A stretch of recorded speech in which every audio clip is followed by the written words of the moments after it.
Bismillahirrahmanirrahim. Assalamualaikum warahmatullahi wabarakatuh. Alhamdulillahi rabbil alamin. Wassalatu wassalamu ala asyrafil anbiya'i wal mursalin wa ala alihi wa sahbihi ajma'in.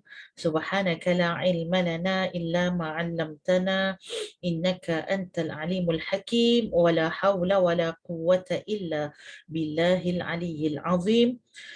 اللهم زدنا علما نافعا وارزقنا فهما واسعا.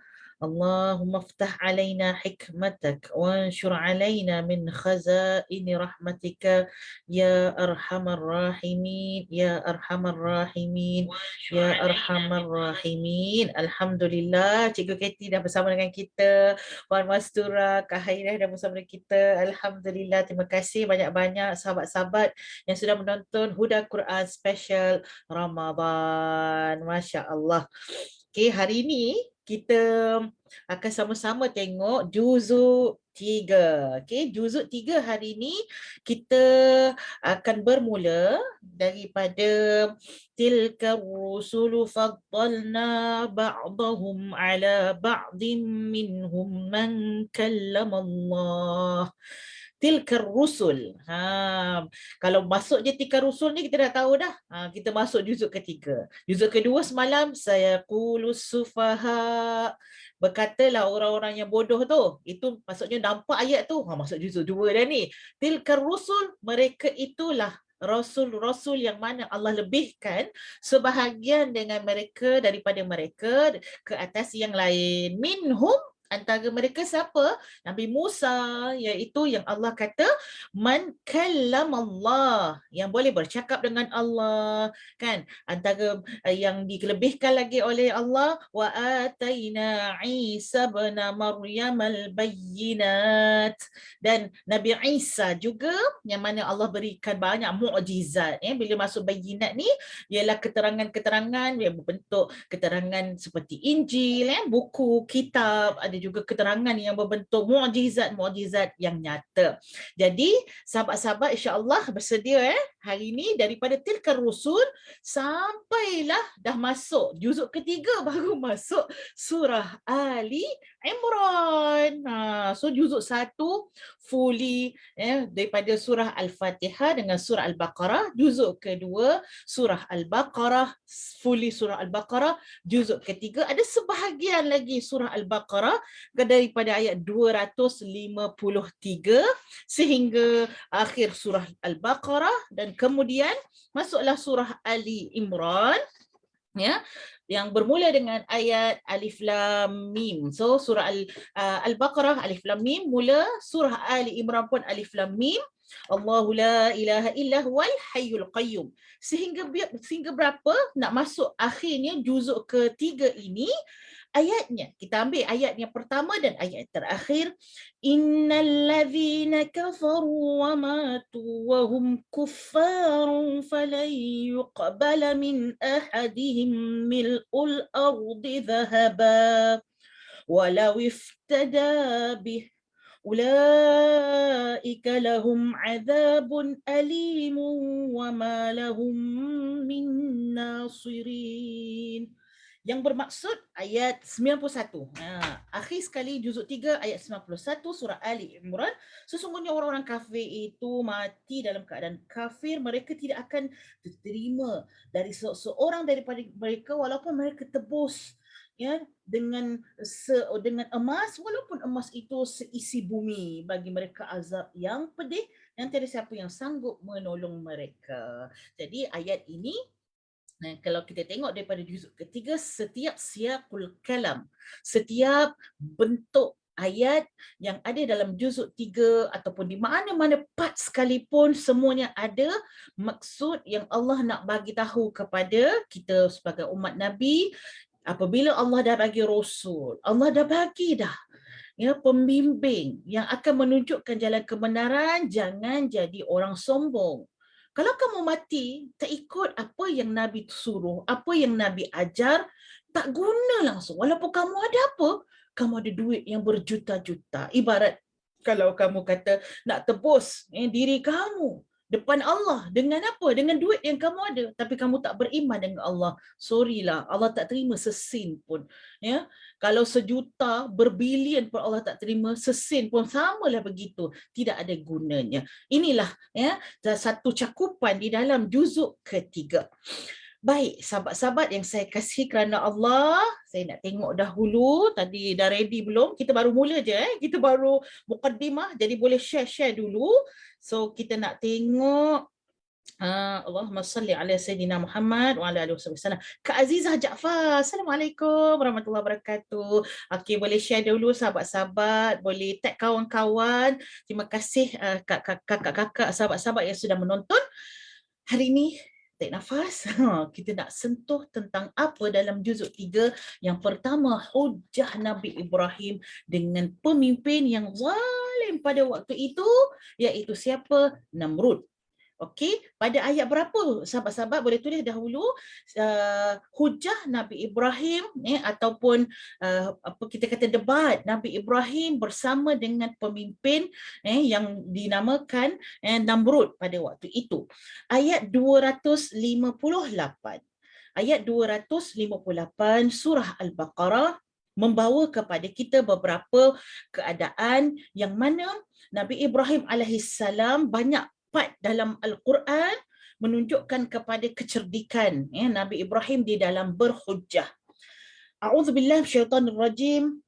Alam tara ila allazi hajja Ibrahim fi rabbih an atahu Allahul mulk إذ قال إبراهيم ربي الذي يحيي ويميت قال أنا أحيي وأميت قال إبراهيم فإن الله يأتي بالشمس من المشرق فأت بها من المغرب فبهت الذي كفر والله لا يهدي القوم الظالمين. Baik, sahabat-sahabat, kita boleh tengok dalam ayat ini bagaimana Nabi Ibrahim alaihissalam. Kamu tengok tak bagaimana Nabi Ibrahim ayat 258. Okey, yang ni.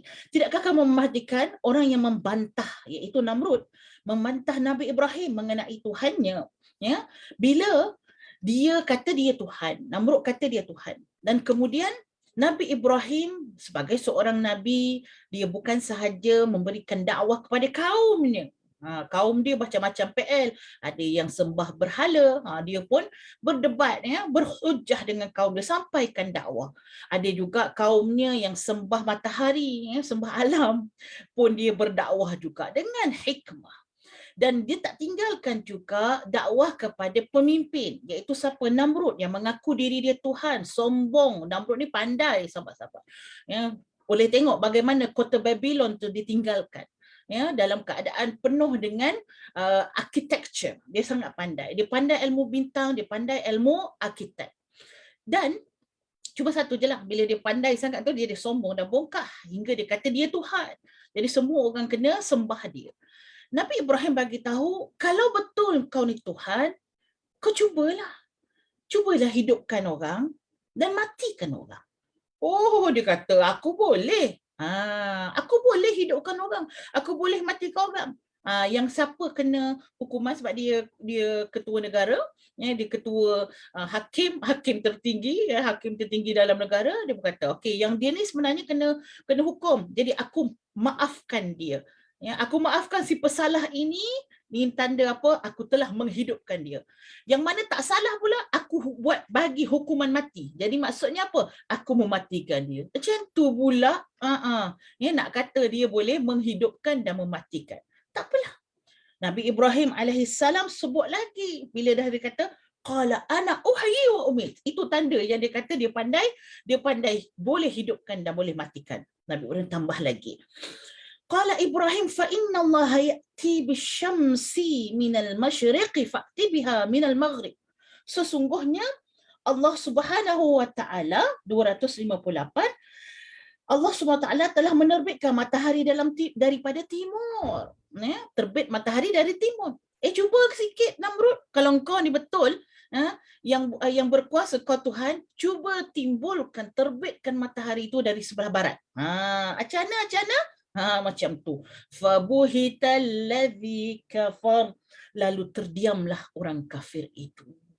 Sahabat-sahabat, apa ibrah, apa tadabbur, apa ta'ammul yang kita nak ambil hari ini pada part yang pertama, iaitu hujah Nabi Ibrahim kepada Namrud, iaitu apa? Orang kafir ni sebenarnya tak ada hujah.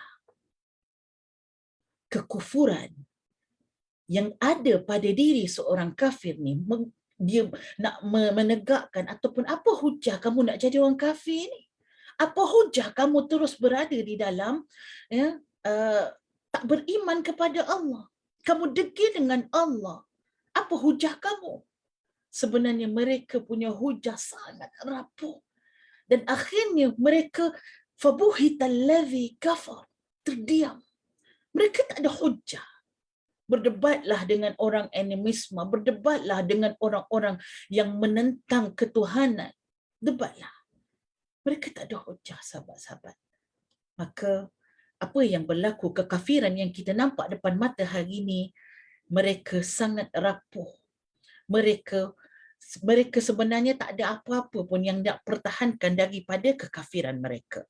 Masya Allah. Terima kasih kepada Kak Siti Rahmah yang dah bersama dengan kita, Kak Aunty Dorina. Masya Allah, Aunty Dorina. Allahumma salli ala Sayyidina Muhammad wa ala alihi wa sahbihi wasallam.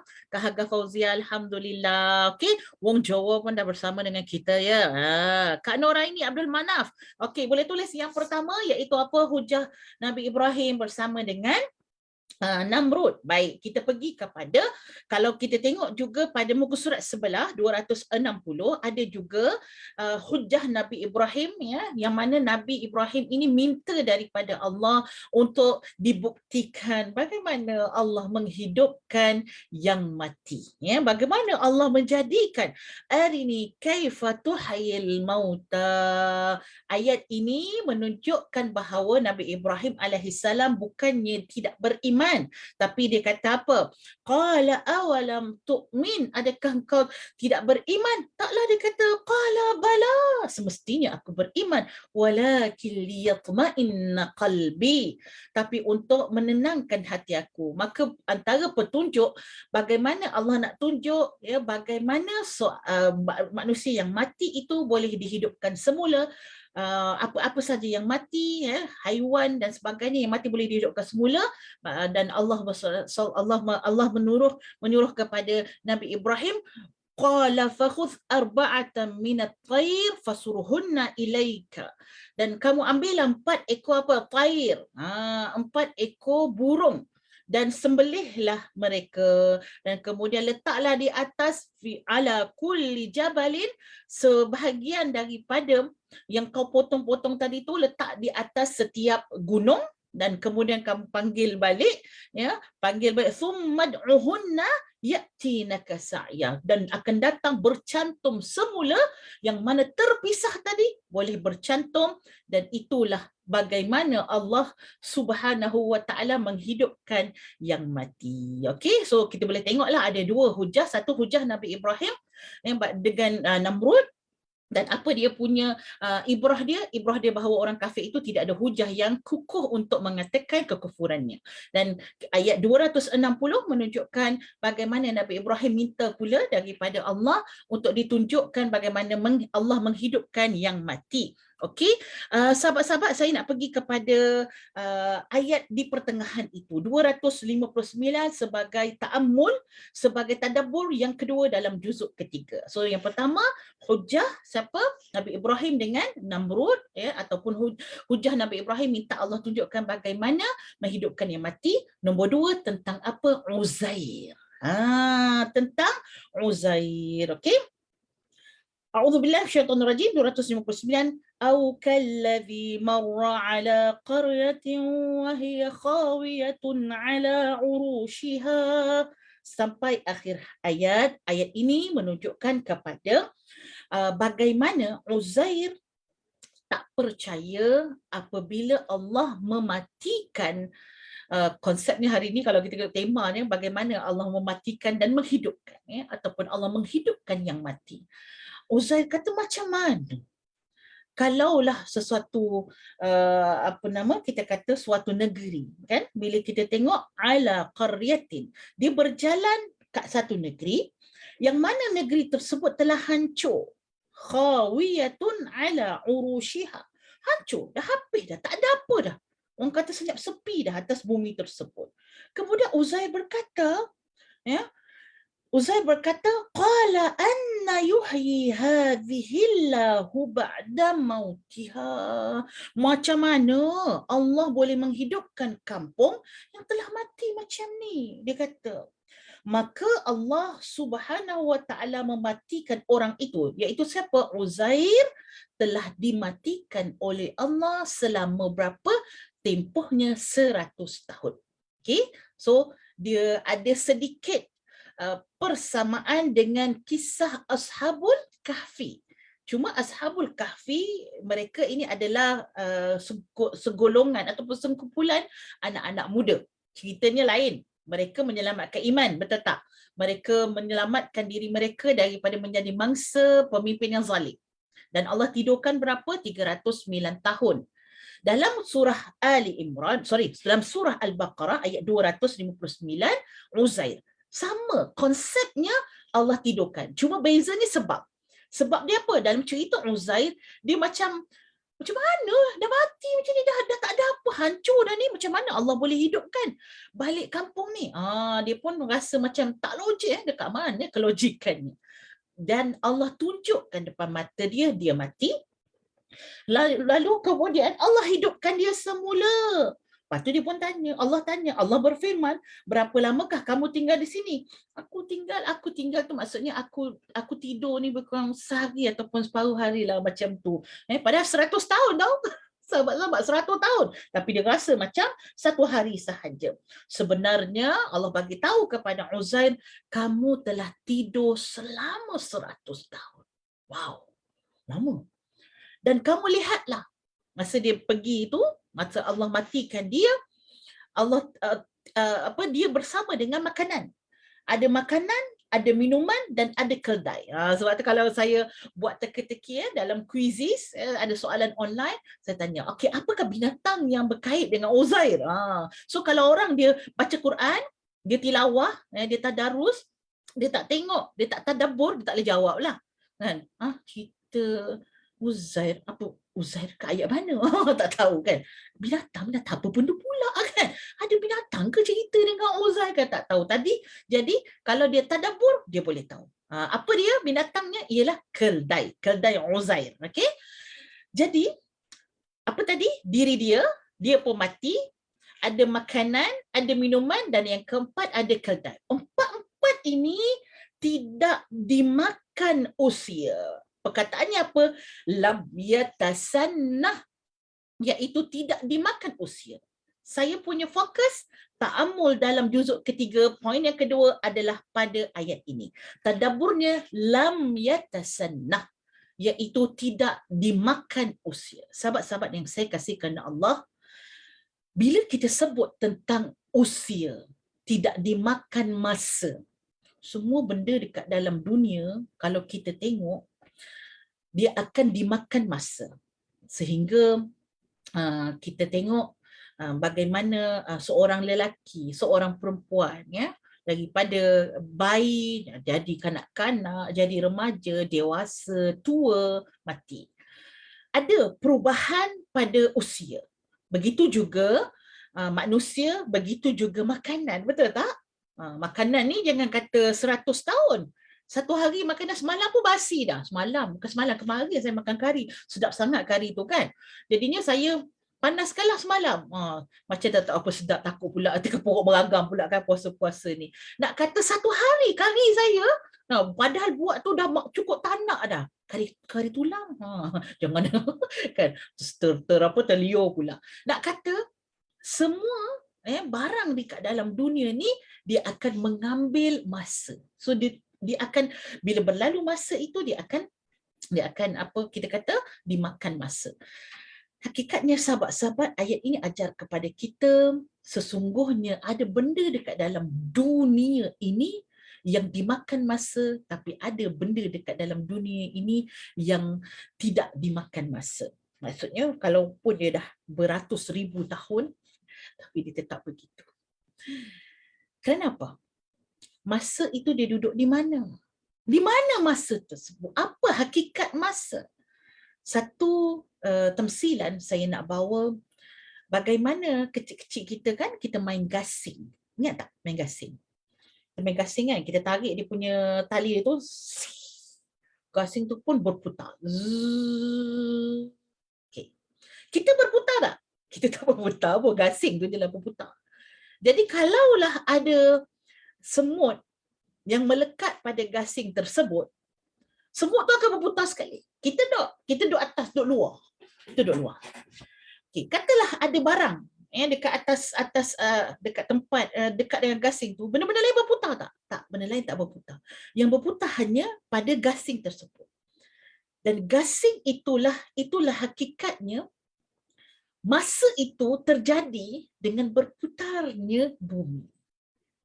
Bumi kan, bumi kita berputar, dan itulah hakikatnya masa.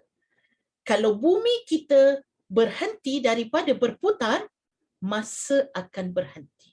Dengan putaran bumi itu terjadilah siang dan malam. Mana part bahagian bumi yang kena matahari jadi siang, mana yang sebaliknya yang tak kena matahari jadi malam. Kalau dia statik macam tu sahabat-sahabat, kita semua akan mati. Dunia tak boleh hidup, tak ada masa, ya. Kerana apa? Berhentinya bumi dengan putaran. Tapi yang luar-luar tak ada kaitan. Iaitu apa? Contohnya bumi, matahari, bintang, bulan. Masa itu pada bumi saja. Tempat lain ada masa, tapi masanya tak sama dengan masa bumi.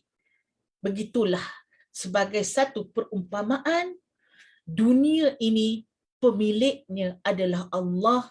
Allah yang memutarkan bumi ini untuk menghasilkan masa, tetapi masa tersebut akan berhenti. Dengan berhentinya Allah, dengan iradah Allah, bumi itu akan berhenti. Sebab tu Allah tunjuk dalam kisah Uzair, ada perkara dalam dunia ni yang kalau Allah berkehendak untuk dia tidak dimakan usia, Allah mampu untuk melakukan perkara tersebut. Sebab tu bila Uzair bangun saja, dia tengok, ya Allah, kan, yang semua sekali ini tak berlaku perubahan apa-apa walaupun telah tidur selama 100 tahun. Maka hujung ayat tersebut, qala a'lamu anna Allah ala kulli syai'in qadir. Maka aku tahulah bahawa Allah itu mampu atas segala sesuatu. Dia menyerahkan, yakin benar kesimpulannya, walaupun kita tak tahu macam mana Allah boleh buat makanan tadi 100 tahun tak basi, tidak berubah, lam yatasannah, yang tidak dimakan usia. Dan apa kesimpulannya? Iaitu Allah mampu untuk melakukan segala sesuatu. Maka dia punya hujung dia, cerita dia, kalaulah ada orang tak percaya bagaimana Allah boleh menghidupkan, membangkitkan manusia setelah Allah matikan manusia, bacalah surah Al-Baqarah ayat 259. Ternyata kita akan nampak bagaimana Allah punya kuasa. Okey. Baik, sahabat-sahabat, kita pergi yang ketiga. Terima kasih kepada Kak Zainul, Masya Allah. Yang kedua tadi dapat ya, sahabat-sahabat, bagaimana Uzair. Kak Ramla dah bersama dengan kita. Nombor 2, Uzair dengan apa barang-barang itulah yang telah Allah matikan tapi tidak berlaku apa-apa. Okey, nombor 3. Jom kita pergi terus nombor 3. Kita akan masuk kepada cerita Maryam. Cerita Sayyidatina Maryam dengan Nabi Zakaria alaihissalam. Okey? Kita nak tengok pada ayat 37. Ayat 37 tentang Nabi Zakaria dengan Maryam. Jom kita tengok sedikit lagi pada ayat ini. Kita tengok ayat 37, fataqabbalaha rabbuha biqabulin hasanin wa ambataha nabatan hasana wa kaffalaha Zakaria. Maka mak Sayyidatina Maryam, iaitu isteri kepada Imran, yang mana diberi nama surah ini surah Ali, keluarga Imran. Mak dia dah niat dah, nazar untuk menjadikan anak dia khadam di dalam Masjidil Baitul Maqdis. Dan kemudian keluar-keluar, perempuan pula kan. Tapi dia telah menerima dan akhirnya Allah tumbuhkan Sayyidatina Maryam ini, fataqabbalaha rabbuha biqabulin wa hasani wa ambataha nabatan hasana. Siapa yang dibesarkan, Allah besarkan dia dengan keadaan yang baik, itu Sayyidatina Maryam. Dan kemudian dia dijaga, wa kaffalaha Zakaria. Dijaga oleh siapa? Dijaga oleh Nabi Zakaria alaihissalam. Kullama dakhala 'alaiha Zakaria al-mihrab wajada 'indaha rizqa. Setiap kali Nabi Zakaria akan masuk tengok Sayyidatina Maryam pada mihrab dia. Mihrab tu tempat dia ibadah, ya, tempat dia bermunajat kepada Allah, dia akan nampak ada rezeki. Rizqa, nampak rezeki. Qala ya Maryamu anna laki hadha. Datang mana? Maryam, ini bukan buah yang musim dia ni. Sekarang musim panas, kamu ada buah musim sejuk. Datang mana kamu punya buah ni kan? Maka Nabi Zakaria dan Sayyidatina Maryam kata qalat. Ya, bila ada ta marbutah, ta maftuhah, itu tanda yang bercakap itu adalah wanita lah. Qalat huwa min indillah. Allah yang bagi. Innallaha yarzuqu man yasha bighairi hisab. Yang dia nak cakap ni pada siapa? Yang tanya tadi siapa? Nabi, betul tak? Nabi. Nabi yang tanya. Tak, kalau Nabi Zakaria tak percaya bahawa rezeki tu Allah yang bagi. Kita pun kadang-kadang, kau nasihat kat siapa ni? Aku ni belajar agama tau, macam tu kan. Nak katanya, kenapa berlaku dialog ini? Dialog ini, tadabbur dan ta'amulnya ialah menunjukkan kepada manusia itu memang kena saling memperingati. Walaupun dia seorang anak apa sebutnya? Anak angkat dengan bapa saudara yang mana seorang nabi, tapi mengingati itu adalah perkara yang kena di dalam kehidupan kita. Masya Allah. Fadzakir inna dzikra tanfa'ul mu'minin. Sesungguhnya peringatan tu sangat bermanfaat untuk orang yang beriman. Sahabat-sahabat tahu tak ceritanya apa? Ceritanya masa ni Nabi Zakaria dah tua, dia nak anak, rambut dia dah ada uban, isteri dia pun dah menopause, tapi dia nak anak. Jadi suatu benda yang secara logik akalnya takut kan, memang kita ni tak ada zuriat lah. Secara logik akalnya begitu manusia. Bila tengok tiada sebab, logiknya tu, rasionalnya tu, macam mana aku nak ada anak? Maka Allah tunjukkan suatu perkara yang berlaku kepada Sayyidatina Maryam, suatu perkara yang tak logik. Sebab apa? Musim yang tak sama akhirnya datang buah pada musim yang berlainan. Sebab tu tengok terus pada ayat selepasnya, ayat 38. Hunalika da'a Zakaria rabbah. Allah. Dan itulah yang menyebabkan Nabi Zakaria terkesima dengan peristiwa yang berlaku kepada Sayyidatina Maryam. Akhirnya Nabi Zakaria terus angkat tangan dan berdoa, Ya Allah, qala rabbi habli min ladunka dhurriyyah tayyibah, dhurriyatan tayyibah, innaka sami'ud du'a. Allah, yang tak logik tu pada Allah boleh. Tiada satu yang mustahil di atas dunia ini kecuali Allah itu tidak ada, tak boleh disyirikkan dengan sesuatu.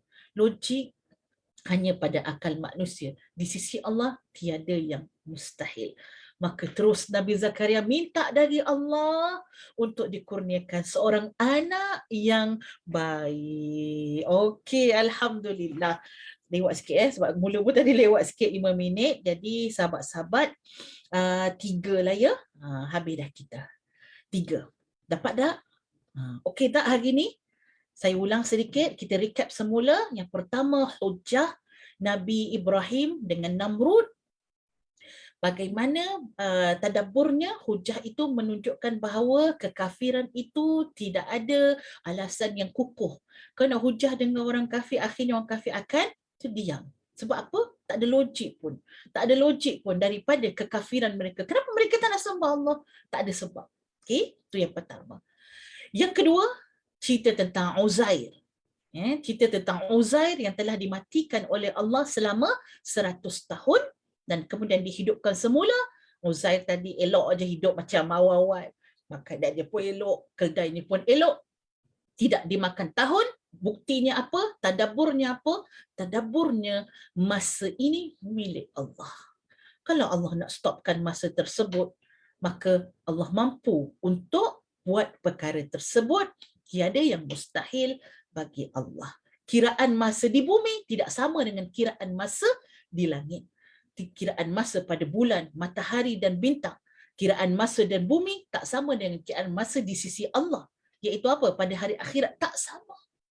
Nombor 3, di dalam tadabbur juzuk menyingkap tadabbur juzuk ketiga pada hari ini tentang kisah Sayyidatina Maryam dengan Nabi Zakaria alaihi salam. Apa tadabburnya?